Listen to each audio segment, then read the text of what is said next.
छत्तीसगढ़ में नगरीय निकाय चुनावों की जो प्रक्रिया है वो तूफान पे आ चुकी है और तमाम राजनीतिक दल भाजपा समेत कांग्रेस और अन्य जो घटक दल हैं वो भी अपने अपने दमखम को दिखाने पे लगे हुए हैं। और सबसे बड़ी बात, नगरीय निकाय चुनाव के एजेंडे होते हैं सड़क, नाली, पानी, ट्रैफिक, मूलभूत आवश्यकताएं और मूलभूत समस्याएं।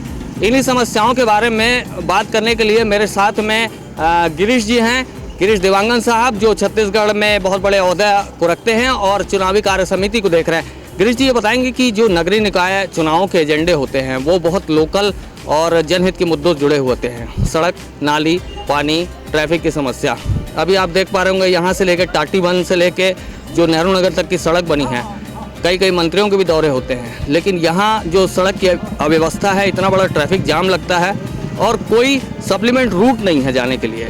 तो जो पिछली सरकारें हैं उनको अब तक ये जो पैमाना था उसका तय किया जाना चाहिए। आबादी बहुत बढ़ती जा रही है। देखिए, जब से सरकार बनी है माननीय भूपेश बघेल जी के नेतृत्व में, और 3 साल की सरकार है, 3 साल में और विगत 15 साल में यदि दोनों में फ़र्क देखेंगे तो 3 साल में छत्तीसगढ़ के हर कोने में आमूलचूल परिवर्तन आया है।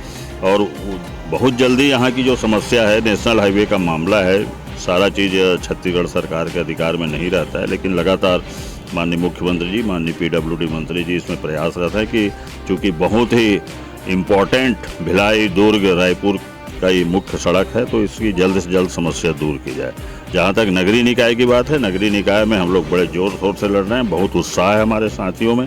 3 साल में सरकार ने जो काम किए, चाहे स्वच्छता के मामला हो, चाहे नगरीय निकाय में स्वामी आत्मानंद स्कूल की बात हो, चाहे जेनरिक दवाई की बात हो, चाहे दही दीदी क्लिनिक की बात हो, चाहे स्लम स्वास्थ्य योजना की बात हो, चाहे वार्ड कार्यालय की बात हो, तो इस प्रकार से जनता की समस्याओं को विकेंद्रीकृत कार्यालय खोलकर जल्दी से जल्दी सर्वसुलभ और सुचारू रूप से सॉल्व करने की जो कोशिश है सरकार की, वो जनता देख रही है। और जनता अवश्य ही कांग्रेस के साथियों को जिताकर हर चारों नगर निगम में महापौर कांग्रेस के बनेंगे। 3 साल के जो स्टेट का कार्यकाल है उसमें ज़रूर वक्त नहीं मिला, ये बात आपकी बिल्कुल जायज़ है, लेकिन जो यहाँ मेयर रहे हैं उन्हें पूरा 5 साल मिला है। और भी जैसे कई नगरीय निकाय हैं वहाँ भी जो मेयर या अध्यक्ष के पद पे बैठे हैं उन्हें भी अपना कार्यकाल लगभग पूरा मिला। और उन्होंने ये वादा किया था पिछले वक्त भी कि 5 सालों में जो तस्वीर रहेगी नगरीय निकायों की, भिलाई में भी ये वादा किया गया था और भी कई जगहों पे वादा किए गए थे, वो पूरी तरह से बदल जाएगी। जो भाजपा नहीं कर पाई वो हम करके दिखाएंगे। एक स्मार्ट सिटी का जो कॉन्सेप्ट होता है, जैसे देश में और भी कई राज्यों में देखा जाता है, प्रदूषण का स्तर भी है। पटरी के इस पार बीएसपी टाउनशिप एरिया और बीएसपी के इस पार में ज़मीन आसमान का फ़र्क है, प्लांटेशन में भी ज़मीन आसमान का फ़र्क है। तो इन विषयों को देखते हुए क्या लगता है कि जो विकास है वो उस लेवल पर हो पाया? देखिए, मैं भी बचपन से भिलाई आ रहा हूँ और आज जब मैं भिलाई को देखता हूँ पिछले 5 साल में और इन 3 साल में जब छत्तीसगढ़ में सरकार बनी, तो आमूलचूल परिवर्तन दिखते हैं। बड़े बड़े गार्डन बनाया, बड़े बड़े सौंदर्यीकरण के काम किए, मूलभूत सुविधाओं का विस्तार हुआ है।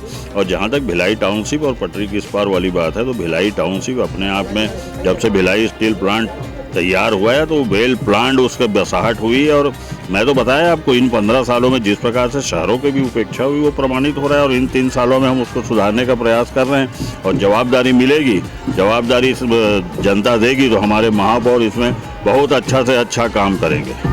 जनता एक ये भी सिस्टम की मांग करती है, जो गरीब मोहल्ले के लोग हैं या जो निचली बस्तियों में रहते हैं, वहाँ पानी भरने की समस्या बरसात के सीज़न में ये बहुत लंबे समय से चली आ रही है। तो ये जो समस्या, ऐसा लगता है कि जो यहाँ की इंजीनियरिंग की गई, जो सड़क से ऊपर नाली बना दी गई, तो ये जो इंजीनियरिंग आप देख पा रहे हैं, ये इंजीनियरिंग कहीं से ऐसा लगता है पैरामीटर को कि कोई स्मार्ट सिटी हो या कोई बहुत बड़ा सिटी कॉन्सेप्ट को डेवलप किया जा रहा हो। और अगर आगे आपकी सरकार आती है तो इन विषयों पे कितना गंभीर होंगे आप? मैंने पहले ही कहा कि सरकार की प्राथमिकता, और नगरीय निकाय में भी जब हमारे साथी जीत के आएंगे, हमारे महापौर बनेंगे, तो आप मान के चलिए कि ये जो इस प्रकार की समस्याएं हैं, विशेषकर पानी भरने की जो समस्या है, पट्टों की समस्या है, इन सब पे प्राथमिकता पे ध्यान दिया जाएगा। और मैंने पहले भी कहा कि जनता की मूलभूत जो समस्याएं हैं, मूलभूत प्राथमिकताएं हैं, वो हमारे एजेंडा में है।